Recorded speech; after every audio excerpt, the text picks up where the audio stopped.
El 5 de marzo de 2025, una mujer de mediana edad caminaba por un potrero en Teuchitlán, Jalisco. No era soldado, no era agente federal, no tenía radar de penetración terrestre, ni drones militares, ni laboratorios forenses. Llevaba una varilla de metal, la clavaba en la tierra, la olía, avanzaba un paso, la volvía a clavar. Así, metro a metro, bajo el sol de Jalisco, Indira Navarro y las integrantes del colectivo Guerreros Buscadores llegaron a una puerta oxidada en el fondo de un rancho, que nadie, oficialmente, había visto nada especial en meses de investigación. La abrieron. Lo que encontraron adentro redefinió para siempre lo que México sabe o quiere saber sobre el cartel más poderoso del siglo. Aproximadamente 200 pares de zapatos, cientos de prendas de vestir amontonadas, restos humanos calcinados en lo que alguna vez fue un horno, y una habitación al fondo que los propios captores llamaban, en voz baja, la carnicería. La Fiscalía de Jalisco había inspeccionado ese mismo rancho en septiembre de 2024. Sus técnicos, con toda la tecnología del Estado mexicano, no reportaron nada de interés. Las madres encontraron con una varilla y sus narices lo que el gobierno no quiso ver. Eso es lo que van a escuchar hoy. No la historia de un narcotraficante, la historia de las personas que él creyó que nadie iba a buscar, las víctimas que México olvidó, las vidas que se convirtieron en números en un expediente que nadie abría, y las mujeres que nunca dejaron de cavar.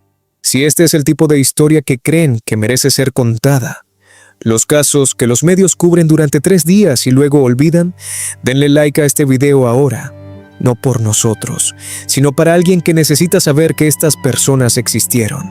Para entender a las víctimas, necesitamos entender primero qué fuerza las aplastó.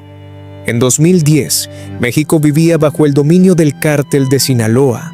El Chapo Guzmán era la figura más buscada del país. Nadie imaginaba que en menos de 5 años existiría una organización que haría palidecer incluso a Sinaloa en términos de brutalidad.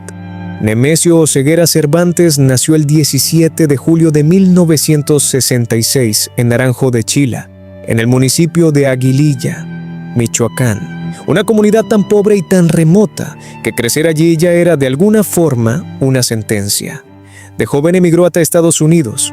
Buscaba lo mismo que buscan millones, una vida mejor. La encontró, pero no de la forma que imaginaba.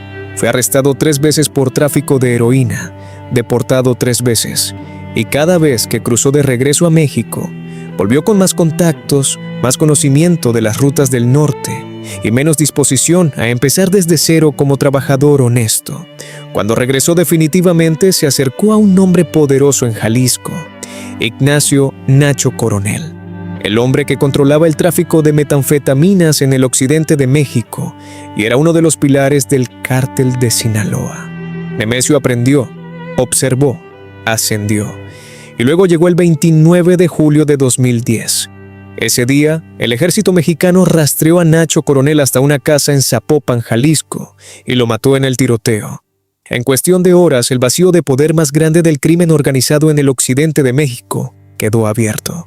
Nemesio Oseguera Cervantes lo llenó. 2 años después, en 2012, el mundo conoció por primera vez el nombre de la organización que él había construido, Cártel Jalisco Nueva Generación, y conoció también el alias que él mismo eligió, El Mencho. Ese año el CJNG publicó un video. Hombres encapuchados, uniformados con equipo militar, armados con rifles de asalto. El mensaje era directo, amenazante, y estaba dirigido a todas las organizaciones rivales, a la policía y al gobierno de México. Vamos a bañarnos en su sangre, decían. No era retórica, era un plan de negocios. En los siguientes 13 años, el CJNG pasaría de ser una facción regional a controlar presencia activa en más del 80% del territorio mexicano, más de 100 laboratorios de metanfetaminas, rutas de exportación a Europa, Asia y América del Sur, y una capacidad de violencia que ningún gobierno, ni el mexicano, ni el estadounidense, logró detener a tiempo. Pero este video no es sobre el Mencho, es sobre Valeria, sobre los 32 que murieron en el Caballo Blanco, sobre el bebé que tenía 1 año de vida y una bala de AK-47 le destrozó la yugular en una fiesta de cumpleaños, sobre los soldados que cayeron del cielo en Jalisco, sobre las madres que clavan varillas en la tierra buscando a sus hijos. Empecemos con una noche de agosto en Veracruz. 27 de agosto de 2019, Coatzacoalcos, Veracruz. Las 11:30 de la noche, el bar El Caballo Blanco estaba lleno. Era martes, pero en Coatzacoalcos los martes son como los sábados y el calor no cede, y la música está bien puesta. Había bailarinas, un DJ, meseras corriendo entre mesas con cervezas, parejas bailando, grupos de amigos celebrando lo que se celebra cuando uno tiene 20 o 30 años, y la noche está larga. María José Pulido tenía 22 años. Había nacido en Tabasco, pero se había mudado a Coatzacoalcos para trabajar y enviarle dinero a su hijo. Esa noche estaba haciendo su turno. Brian Barrón tenía 25 años. Nathaniel Alindan, 33. Eran marinos filipinos que habían llegado al puerto de Veracruz en un barco carguero desde Houston solo días antes. Salieron a conocer la ciudad. Terminaron en el Caballo Blanco. Ninguno de ellos tenía nada que ver con el CJNG. Ninguno de ellos debería haber muerto esa noche. Aproximadamente a las 11:40, 4 hombres llegaron al bar. El primero habló con el personal de seguridad. El segundo entró al salón principal. El tercero y el cuarto llegaron cargando algo. En los segundos siguientes, los testigos describen lo mismo. Los disparos primero, el caos, la gente corriendo hacia las salidas y entonces el olor. Un olor que ninguno de los que sobrevivieron pudo olvidar jamás. Gasolina. Los atacantes rociaron gasolina en las paredes, en el piso, en las mesas. Y antes de salir, antes de que nadie pudiera procesar lo que estaba pasando, trabaron las puertas de emergencia desde afuera. Luego encendieron el fuego. 32 personas murieron esa noche. Algunas por las balas, la mayoría por el fuego. Algunas más por el humo cuando intentaron esconderse en los baños. Al menos 15 menores de edad quedaron huérfanos esa noche. 1 año después del incendio, los abuelos de esos niños seguían batallando en los juzgados por la custodia de sus nietos. Seguían esperando una beca del gobierno para que los chicos pudieran seguir en la escuela. La investigación oficial estaba estancada. El principal sospechoso del ataque, un hombre conocido como La Loca, había sido capturado 2 veces por las autoridades antes de la masacre. 2 veces lo habían soltado. María José Pulido fue identificada por sus documentos. Los marinos filipinos tardaron días en ser reconocidos porque nadie entendía qué hacían allí. Su embajada los fue a buscar. El gobierno de México nunca llamó a sus familias. 3 meses antes del Caballo Blanco ocurrió algo en Minatitlán, también en Veracruz, que debería haber parado al país. No lo hizo. 19 de abril de 2019. Una familia celebraba un cumpleaños en una palapa llamada Los Potros. Era una tarde de familia ordinaria en un municipio ordinario. Tamales, música, niños corriendo. El tipo de reunión que en cualquier país del mundo es invisible, sin consecuencias, sin historia. Un hombre llamado Jesús Tomás Alvarado Chávez, alias El Lagarto, jefe de plaza del CJNG en esa zona, llegó con su gente. Cuando terminaron, 14 personas estaban muertas. 14, entre ellas un niño menor de edad, y entre ellas Santiago. Santiago tenía 1 año de vida.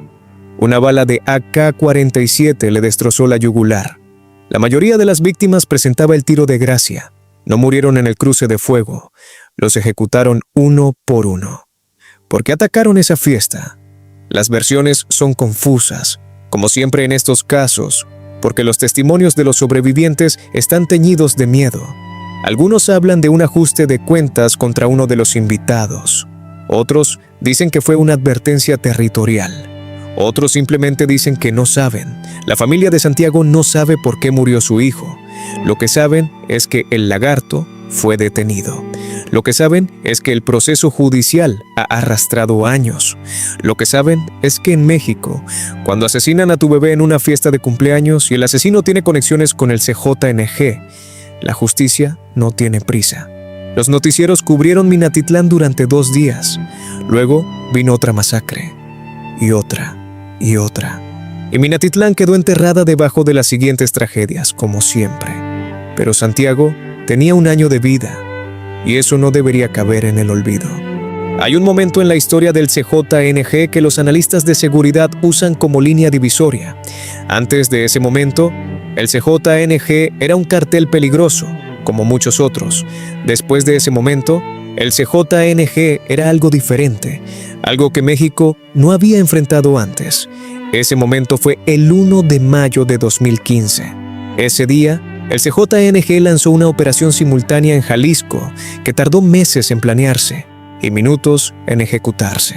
39 bloqueos en 25 municipios, 26 rutas de transporte cerradas, 36 vehículos incendiados, 5 gasolineras bloqueadas, 11 sucursales bancarias cerradas, la parálisis total de uno de los estados más importantes de México, lograda en pocas horas con coordinación militar. Y en Villa Purificación, un helicóptero de la Fuerza Aérea Mexicana recibió un impacto. No fue un disparo de rifle, no fue una granada improvisa, fue un lanzacohetes. La misma técnica que los analistas asociaban a grupos armados en Oriente Medio. El mismo tipo de munición que los ejércitos regulares usan para derribar aeronaves. La aeronave, un helicóptero Cougar con matrícula 1009, cayó sobre Villa Purificación. 8 militares y un policía federal murieron. El gobierno mexicano reconoció en privado lo que tardó en decir en público, que fue una emboscada perfectamente diseñada, que alguien dentro o muy cerca de las fuerzas de seguridad había filtrado la ruta del helicóptero. Pero eso no fue lo más perturbador de ese día. Lo más perturbador fue lo que pasó después, cuando el helicóptero cayó y algunos de los ocupantes sobrevivieron al impacto. Los hombres del CJNG bajaron por la ladera del cerro hacia los restos de la aeronave, no para ayudar, para rematar a los heridos. Los militares que estaban vivos en el suelo, lesionados, atrapados entre los fierros retorcidos, fueron cazados uno por uno. El gobierno mexicano nunca reveló cuántos de los 9 muertos de ese día murieron en el impacto y cuántos murieron así. 3 semanas antes, el CJNG había matado a 15 policías en otra emboscada.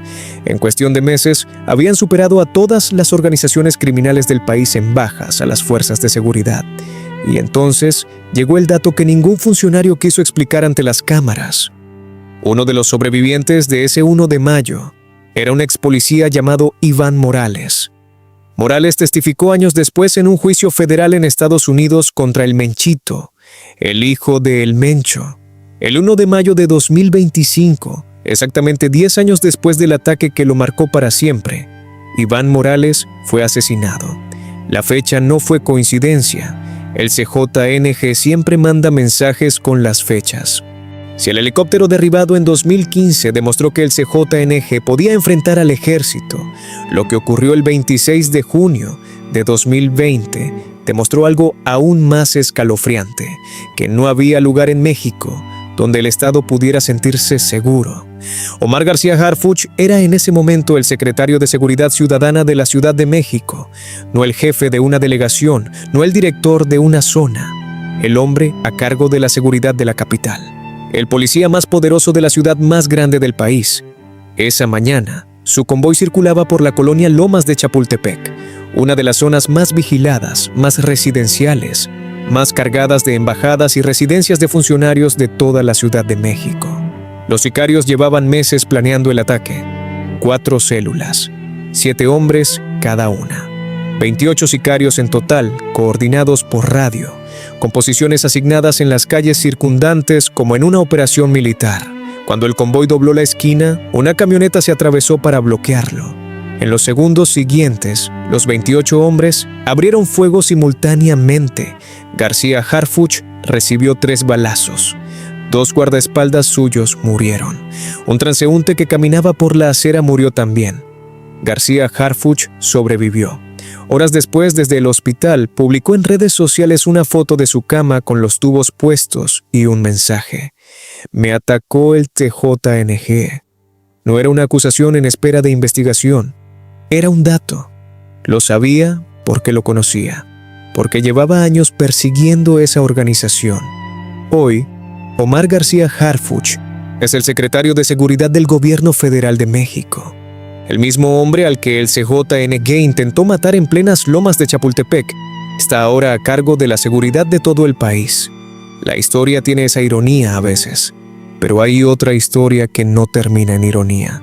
La del transeúnte que iba caminando por la banqueta esa mañana en lomas de Chapultepec, que no era político, que no era guardia, que solo iba de algún lado, como todo el mundo. Su nombre nunca apareció en los titulares. Diciembre de 2020, Puerto Vallarta, Jalisco. Aristóteles Sandoval había sido gobernador de Jalisco entre 2013 y 2019. 6 años al frente del estado base del CJNG. 6 años recibiendo información de inteligencia sobre la organización, tomando decisiones sobre operativos, firmando acuerdos de seguridad. Cuando terminó su mandato, se retiró de la política pública. Esa noche de diciembre estaba en el restaurante Distrito 5, un lugar concurrido, céntrico, con buena reputación. Estaba acompañado de guardaespaldas. Se levantó para ir al baño. Sus guardaespaldas se quedaron en la mesa. Un hombre lo esperaba adentro.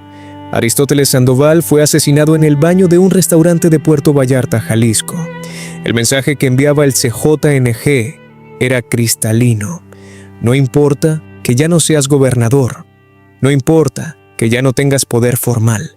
Si en algún momento estuviste en nuestro camino, o si en algún momento supiste cosas que preferimos que no se sepan, el tiempo no te protege. Los guardaespaldas estaban en la mesa de al lado. Sandoval fue a sola al baño y no volvió. Noviembre de 2024, Uruapan, Michoacán. Carlos Manso era el alcalde de Uruapan, una ciudad conocida, entre otras cosas, por ser uno de los principales centros de producción de limón y aguacate de México. El CJNG llevaba años cobrando derecho de piso a los productores de aguacate en la región. Un porcentaje de cada cosecha, peaje sobre cada camión que salía del municipio, extorsión sistemática a agricultores que en muchos casos habían trabajado esa tierra por generaciones. Carlos Manso tuvo una reunión con vecinos y productores. Se paró en un micrófono y dijo lo que la mayoría de los funcionarios de Michoacán habían aprendido a no decir en voz alta: que el pueblo estaba harto, que la extorsión tenía que terminar, que alguien tenía que plantarse. Semanas después, una célula de sicarios del CJNG atacó su vehículo, pero no fue un ataque ordinario. La investigación posterior reveló que algunos de los propios guardaespaldas de Manso habían colaborado con los atacantes, habían filtrado su ruta, habían coordinado el momento exacto. Las personas contratadas para protegerlo lo entregaron. Carlos Manso fue asesinado en noviembre de 2024. Tenía una hija de 7 años. Había sido alcalde durante menos de 2 años. La única frase suya que México recuerda es la que probablemente lo condenó. El día que dijo, en público, que su ciudad había tenido suficiente. Hay una cifra que resume el costo de informar en México. En la última década, 72 periodistas han sido asesinados en el país. En más del 90% de los casos, los responsables no han pisado una cárcel. 72 periodistas. 90% de impunidad. Esto no ocurre en zonas de guerra reconocidas internacionalmente. Ocurre en un país que tiene tratado de libre comercio con Estados Unidos y Canadá. Un país que está en el G20. Un país donde un turista europeo puede llegar a Cancún sin visa y pasar una semana de vacaciones sin saber nada de esto. Javier Valdés tenía 50 años cuando lo mataron. Era cofundador del semanario Río 12 en Culiacán. 20 años cubriendo el narco en Sinaloa. Libros publicados. Premios internacionales de periodismo. Una carrera construida sobre la convicción de que alguien tenía que contar lo que estaba pasando, aunque fuera peligroso. El 15 de mayo de 2017, Valdés salía caminando de las oficinas del semanario cuando otro auto lo interceptó. Lo bajaron del vehículo, lo balearon en plena calle. Quedó tirado en el asfalto de Culiacán a plena luz del día. Semanas antes, cuando asesinaron a la periodista Miroslava Bridge en Chihuahua, Valdés había publicado en Twitter la frase que sus colegas repiten hasta hoy. A Miroslava la mataron por lengua larga. Que nos maten a todos, si esa es la condena por reportear este infierno. No lo escribió como profecía, lo escribió como rabia. Pero resultó ser las dos cosas. Dos de los autores materiales del crimen de Valdés fueron eventualmente sentenciados. Los autores intelectuales, quienes ordenaron el asesinato, quienes pagaron por él, quienes decidieron que Javier Valdés tenía que morir, siguen sin ser juzgados. A casi 8 años de su muerte, su viuda sigue esperando una sentencia completa. Sus colegas de Río 12 siguen publicando el semanario. Eso también es una forma de resistencia. Y si creen que la historia de Javier Valdés merece su propio episodio en este canal, díganlo en los comentarios, porque hay mucho más que contar. Juan Luis Lagunas Rosales tenía 16 años cuando se volvió famoso, no por nada planeado, por un video. En ese video, Juan Luis, que vivía en Guadalajara, que soñaba con ser youtuber, que era el tipo de chico que en cualquier vecindario del mundo hace reír a sus amigos sin esfuerzo, grabó algo borracho, en una fiesta, con la desinhibición de cualquier adolescente que no mide las consecuencias. En el video dijo una frase sobre el mencho, una frase despectiva, vulgar, del tipo que los chavos dicen en las fiestas sobre figuras que perciben como lejanas, intocables, casi míticas. El video se viralizó, no en el sentido positivo, se viralizó porque llegó a donde no debía llegar. Juan Luis Lagunas Rosales fue asesinado el 18 de diciembre de 2017 en un bar de Zapopan, Jalisco. Tenía 17 años, no era periodista, no era político, no era rival del cartel. Era un adolescente que grabó un video sin imaginar que el mencho tenía gente monitoreando lo que se decía de él en internet. Su historia es la que más indigna a los jóvenes cuando la escuchan, porque Juan Luis Lagunas Rosales podría ser cualquier chico de cualquier colonia popular de Guadalajara. Un comentario, un video viral, una bala. 17 años. Valeria Márquez tenía 23 años. Era dueña del salón de belleza Blossom The Beauty Lounge, en Zapopan, Jalisco. Ganadora de Miss Rostro 2021. Tenía miles de seguidores en redes sociales. Publicaba videos de su trabajo, de su salón, de su vida. El 13 de mayo de 2025, Valeria estaba haciendo una transmisión en vivo en TikTok. Hay algo que necesitan saber antes de que cuente lo que pasó. Días antes de esa transmisión, Valeria había publicado otro video. Un video donde hablaba de sus sueños, de su negocio, de sus planes.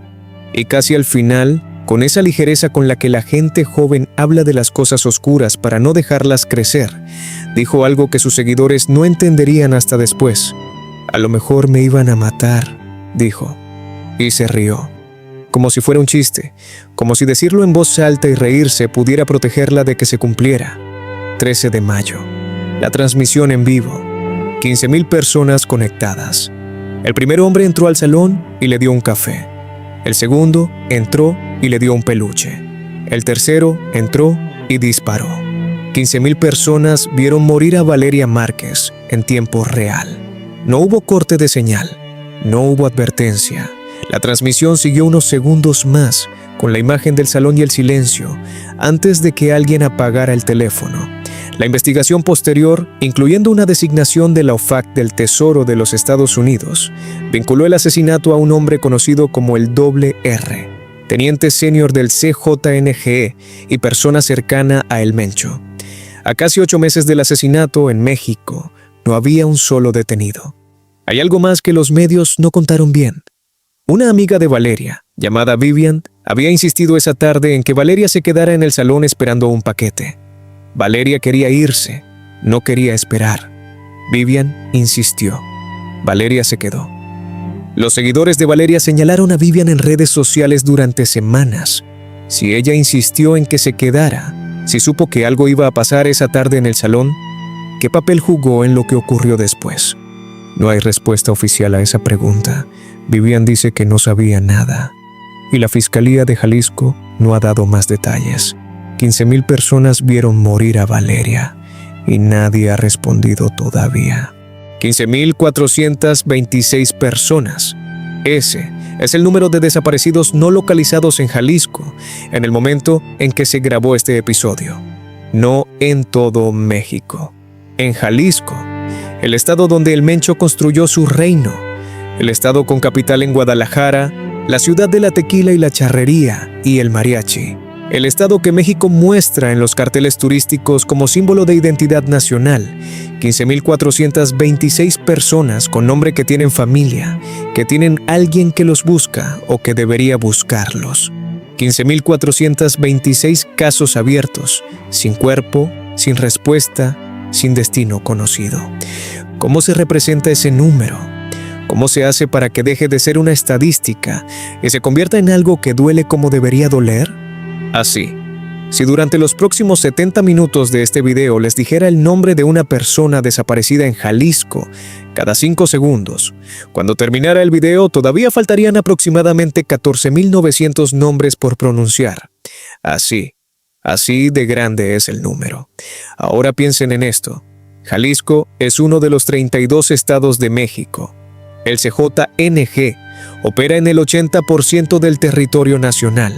La Comisión Nacional de Búsqueda de Personas tiene registradas, a nivel federal, más de 100,000 personas desaparecidas o no localizadas en todo el país. 100,000 personas.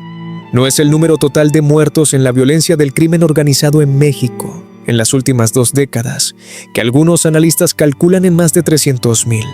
Es solo el número de personas que están desaparecidas, que alguien está buscando en este momento, que podrían estar en una fosa, en un rancho, en un horno improvisado en Teuchitlán, o que podrían seguir vivas en algún lugar esperando que alguien con una varilla llegue a donde están.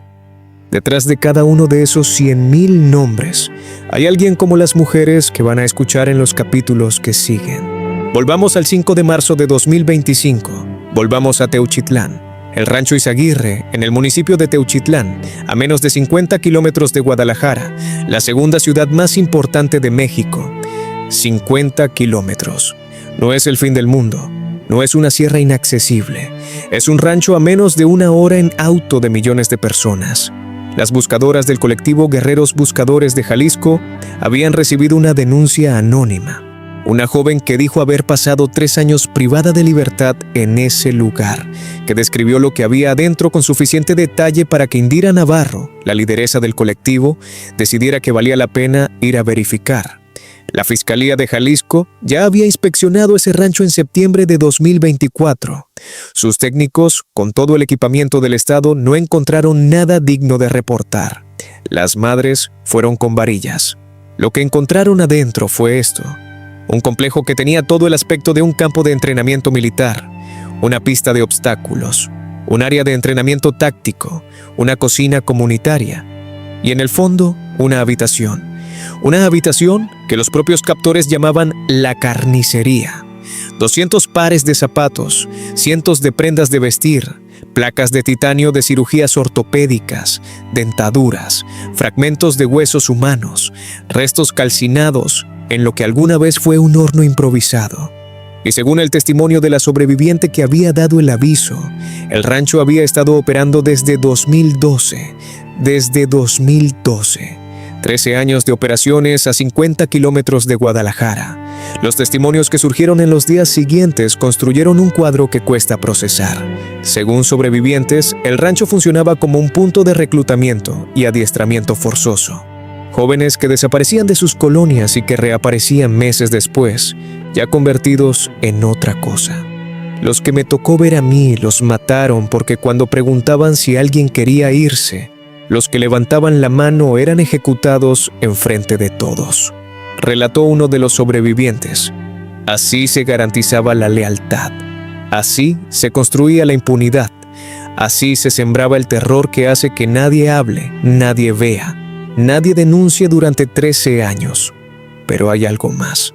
Algo que una de las sobrevivientes mencionó en voz baja en una entrevista que circuló brevemente antes de desaparecer de los medios. Había un jefe que le gustaban las niñas, le llevaban niñas. Eso es todo lo que dijo. Los medios no profundizaron. La fiscalía no emitió comunicado al respecto. Pero las madres buscadoras que entraron al rancho ese 5 de marzo lo escucharon y no lo olvidaron. El hallazgo del rancho Izaguirre generó cobertura nacional e internacional.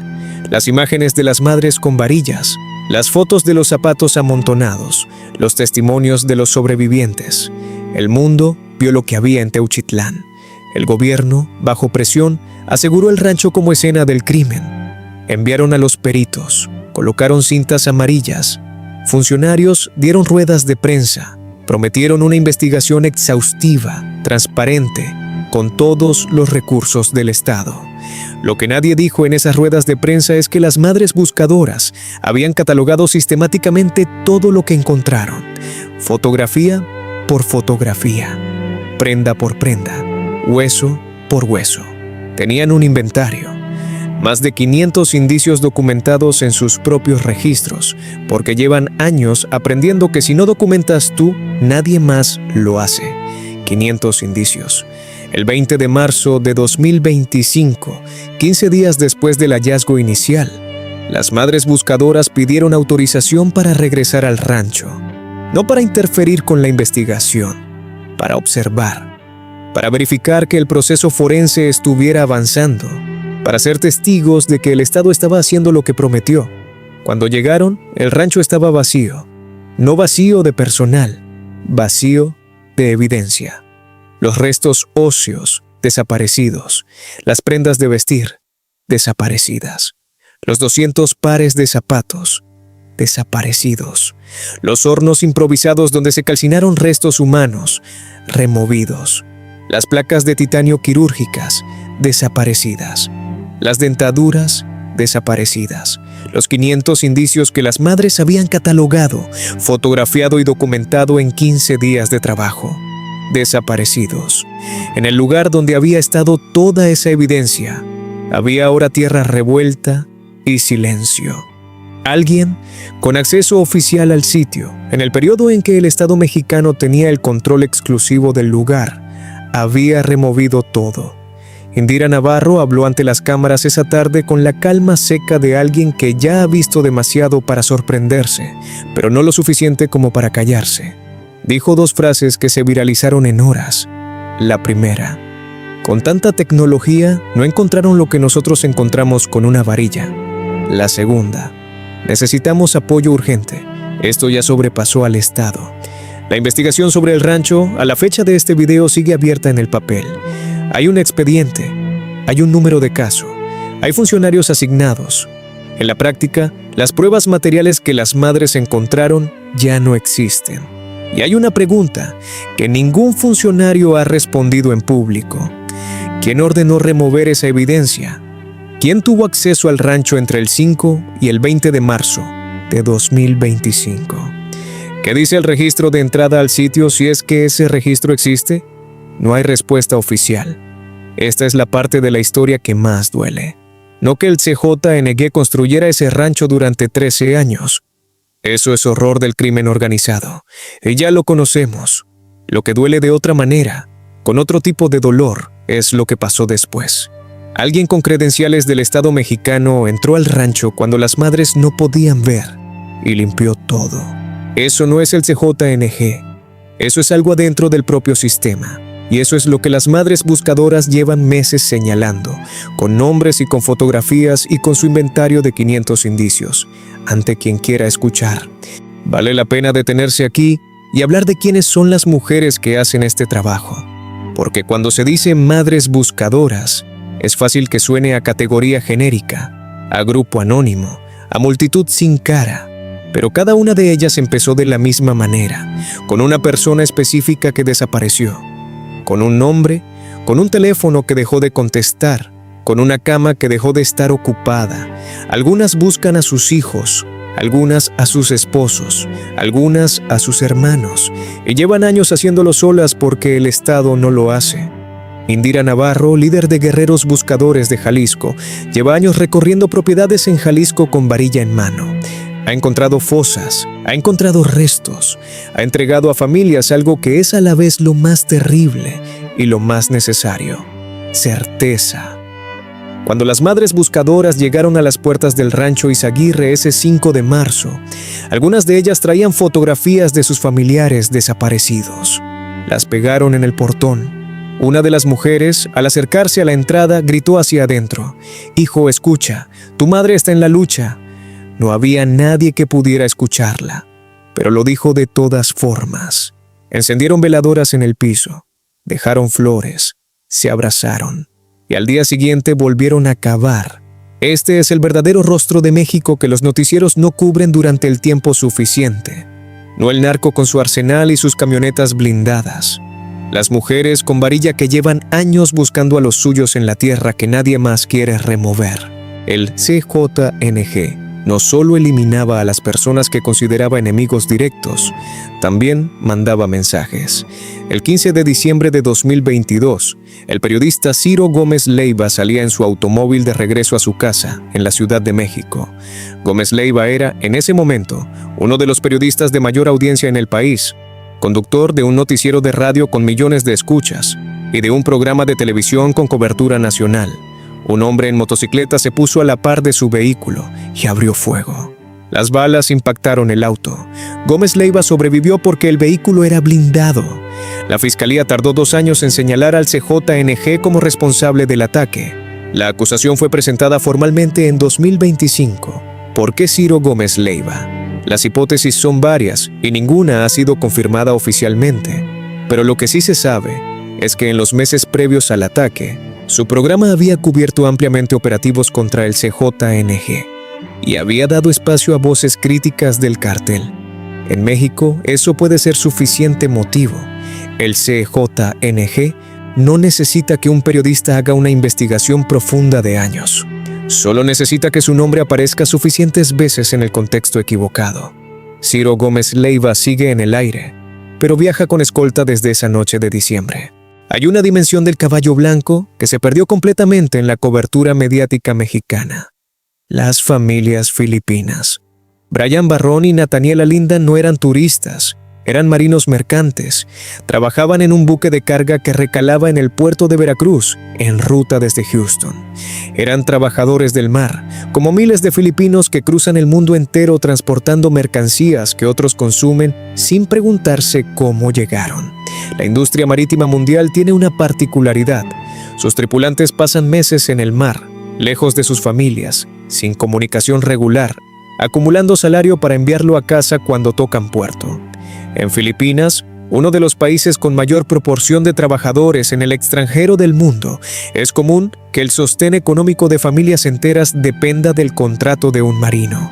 Brian tenía 25 años, Nathaniel 33.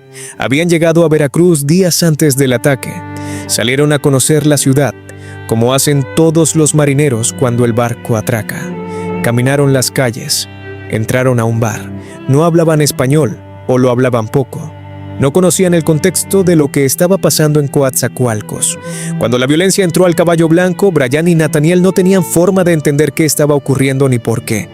Los identificaron tardíamente porque nadie en la escena del crimen los reconocía.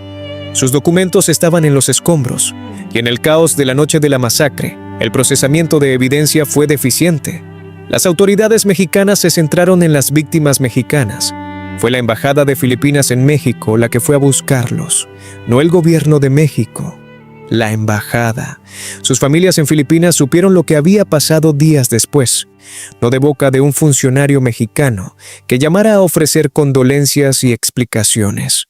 Lo supieron cuando la embajada los contactó y les dijo que sus familiares habían muerto en un incendio en un bar en un lugar llamado Coatzacoalcos, en el estado de Veracruz, en México. ¿Por qué estaban en un bar en Coatzacoalcos? ¿Qué pasó exactamente? ¿Sufrieron? ¿Fueron las primeras víctimas o las últimas? No hay registro de que ningún funcionario mexicano haya viajado a Filipinas o haya llamado a esas familias para responder esas preguntas. Brian Barrón y Nathaniel Alinda son las víctimas más invisibles del caballo blanco, porque ni siquiera eran del país, porque su historia no tenía continuidad en los noticieros mexicanos, porque sus familias no podían dar entrevistas en español, pero murieron en México, en un bar en Coatzacoalcos, sin saber por qué. Y eso debería importarle al Estado mexicano, aunque sus familias estén al otro lado del planeta. Para entender la escala de lo que construyó el Mencho, hay que entender cuánto dinero movía su organización. Y para entender ese dinero, hay que entender a la familia González Valencia.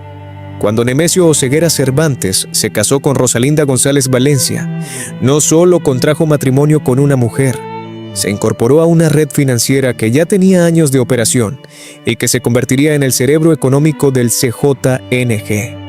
Los hermanos González Valencia, conocidos colectivamente como los Queenies, eran el brazo financiero de la organización.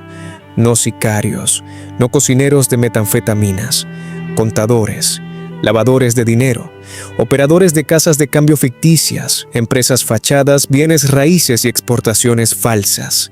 El CJNG, a diferencia de muchos carteles anteriores que acumulaban efectivo en bodegas, construyó una arquitectura financiera sofisticada desde muy temprano.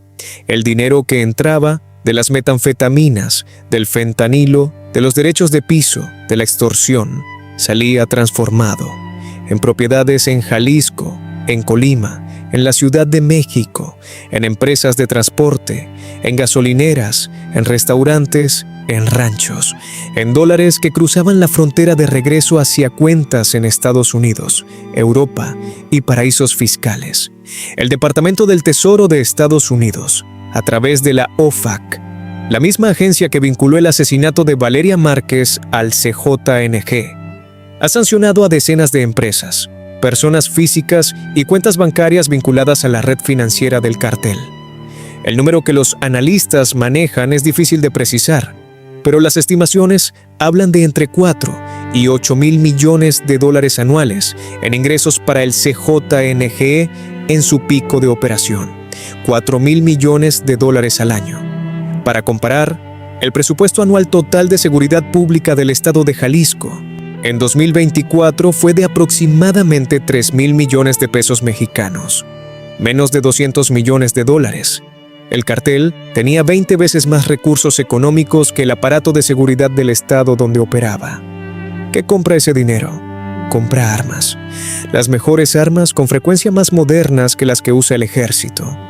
El mismo lanzacohetes que derribó el helicóptero Cougar en 2015 es un arma de uso exclusivo de ejércitos regulares que el CJNG adquirió a través de redes de tráfico internacional de armamento. Compra uniformes, vehículos blindados, drones modificados para cargar explosivos, equipo de comunicaciones encriptadas, compra lealtad, policías municipales que miran para otro lado, jueces que no firman órdenes de aprehensión, fiscales que archivan expedientes, políticos que no preguntan de dónde viene el dinero de sus campañas. Compra silencio. El silencio de testigos que saben que hablar tiene consecuencias. El silencio de familias de desaparecidos que buscan pero no publican porque si publican, desaparece alguien más. ¿Que no pudo comprar? No pudo comprar a las madres buscadoras. No pudo comprar a Javier Valdés, que sabía perfectamente el riesgo que corría y siguió escribiendo. No pudo comprar a Indira Navarro, que volvió al rancho Izaguirre con su varilla, aunque las pruebas hubieran desaparecido. No pudo comprar el tiempo, porque 15 años después de que el CJNG naciera, el Mencho murió en un helicóptero rumbo a la Ciudad de México. El dinero compró casi todo, pero no compró el final que él quería. Hay una categoría de víctimas del CJNG que los medios casi nunca mencionan: los huérfanos. La noche del caballo blanco, agosto de 2019, 15 menores quedaron sin padre o sin madre, en algunos casos sin los dos. Un año después del incendio, los abuelos de esos niños seguían en los juzgados peleando la custodia, peleándola entre ellos, porque cuando un padre y una madre mueren en la misma noche, los abuelos paternos y maternos a veces tienen historias distintas y derechos que se superponen, y un sistema judicial que no tiene protocolos claros para estos casos. Los menores huérfanos del caballo blanco nunca recibieron un programa de apoyo federal, nunca recibieron terapia psicológica financiada por el Estado. La beca escolar que el gobierno prometió para que pudieran seguir estudiando llegó tarde, incompleta, y para algunos no llegó. ¿Qué pasa con un niño de 6 años que pierde a su madre en un incendio provocado por el crimen organizado en México? La respuesta honesta es: nada formal, nada sistemático, nada garantizado. Depende de qué abuelo tenga, de en qué municipio viva, de si la iglesia del barrio ayuda o no ayuda, de si hay una trabajadora social suficientemente persistente. El Estado mexicano no tiene un programa específico para huérfanos de la violencia del crimen organizado. En un país donde en algunos años han muerto más de 30,000 personas en enfrentamientos relacionados con carteles, eso significa que hay decenas de miles de niños que crecen sin padre, sin madre o sin ninguno de los dos, sin apoyo sistemático, sin acompañamiento terapéutico, muchas veces en las mismas colonias donde el cartel que mató a su familiar sigue operando.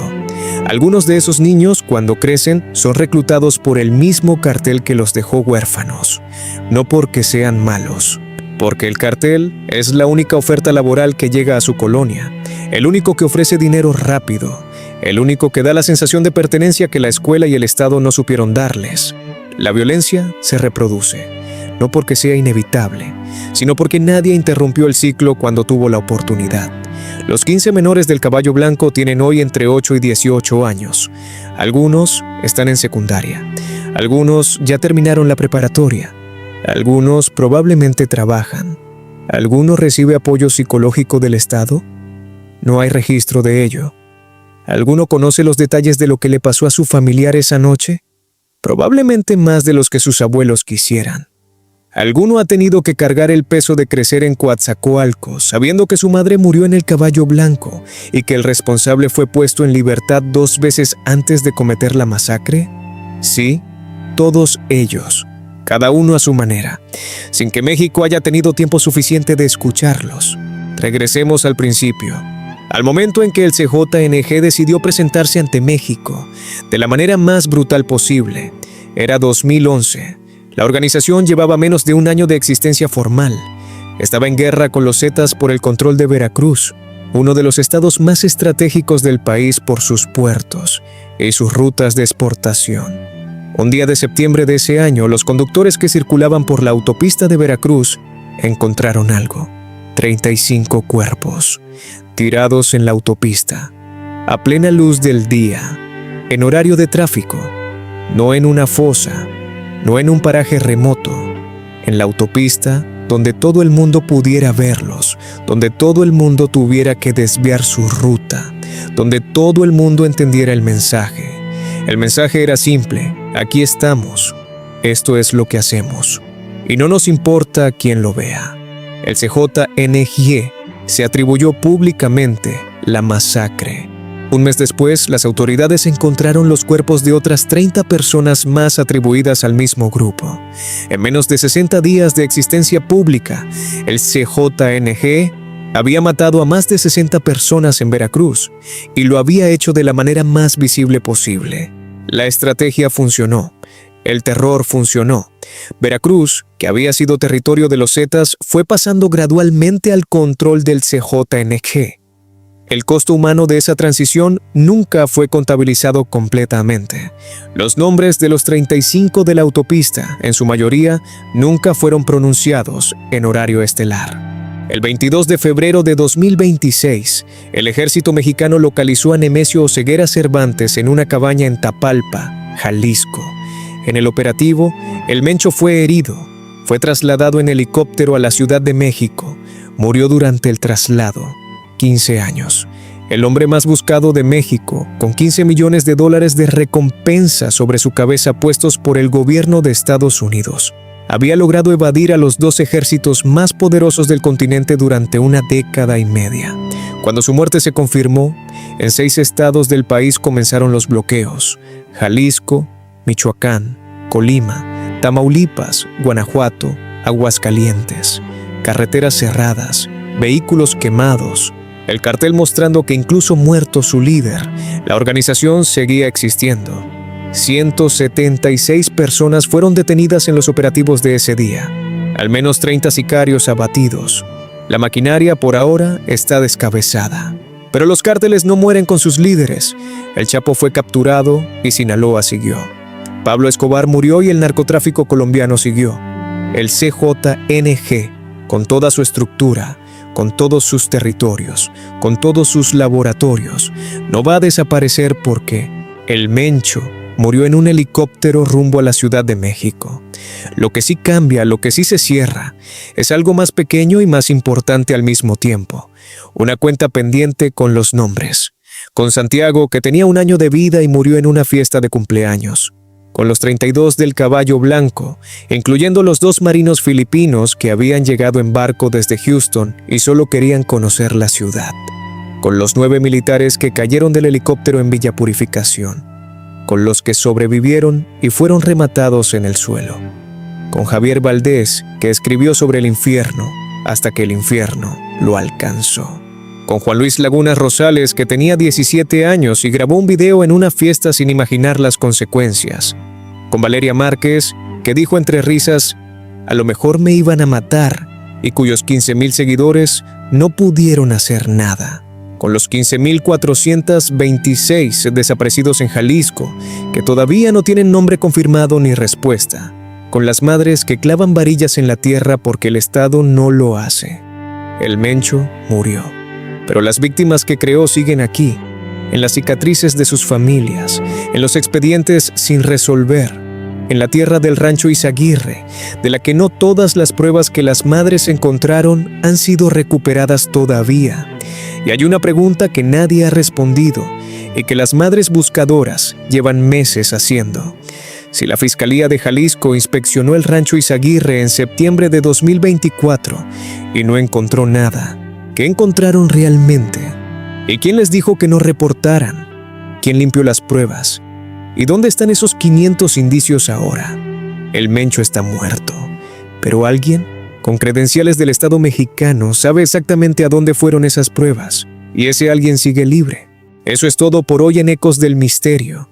Si llegaron hasta aquí, es porque este tipo de historia les importa, porque entienden que detrás de cada número en una estadística hay una familia, un nombre, una historia que merece ser contada con tiempo y con detalle. Este canal existe exactamente para eso, no para el ciclo de noticias de 24 horas que da 3 minutos a una masacre y luego pasa al siguiente tema, sino para quedarse con una historia el tiempo suficiente como para que las personas que la vivieron dejen de ser anónimas. Santiago tenía 1 año de vida y murió en una fiesta de cumpleaños. Ese nombre no debería caber en el olvido. Los 32 del Caballo Blanco tenían turnos de trabajo y sueños y familias que esperaban. Brian y Nathaniel habían llegado en barco desde el otro lado del planeta y murieron sin entender lo que estaba pasando. Esos nombres merecen pronunciarse en voz alta. Javier Valdés escribió sobre el infierno hasta que el infierno lo alcanzó, y sus colegas siguieron publicando el semanario. Eso también necesita contarse. Valeria Márquez dijo entre risas que la iban a matar, y 15,000 personas vieron cómo sucedió, y nadie ha sido detenido todavía. Las madres buscadoras volvieron al rancho y no encontraron las pruebas que ellas mismas habían documentado, y siguen cavando. Si quieren que este canal siga trayendo historias con este nivel de detalle y con esta permanencia, tienen 2 cosas que hacer ahora mismo: suscribirse a Ecos del Misterio y activar la campana de notificaciones. No para nosotros, para que el próximo episodio le llegue a alguien que necesita saber que estas personas existieron y que lo que les pasó importa. Porque en las próximas semanas, con el CJNG en plena transición de poder tras la muerte del Mencho, los eventos van a moverse rápido. La organización no desaparece con su líder. Los territorios siguen, los laboratorios siguen, las rutas siguen. Lo que cambia es quién está arriba de la pirámide, y las guerras internas que eso desata son históricamente los momentos de mayor violencia contra la población civil, y estaremos aquí para seguirlos. El caso del rancho Izaguirre no está cerrado. Las madres siguen buscando las pruebas que desaparecieron. Las víctimas del Caballo Blanco siguen esperando una sentencia completa. Los huérfanos que dejó la violencia del CJNG siguen creciendo sin apoyo sistemático del Estado. Y la pregunta de quién limpió las pruebas en Teuchitlán todavía no tiene respuesta oficial. Volveremos cuando la tenga. Hasta la próxima.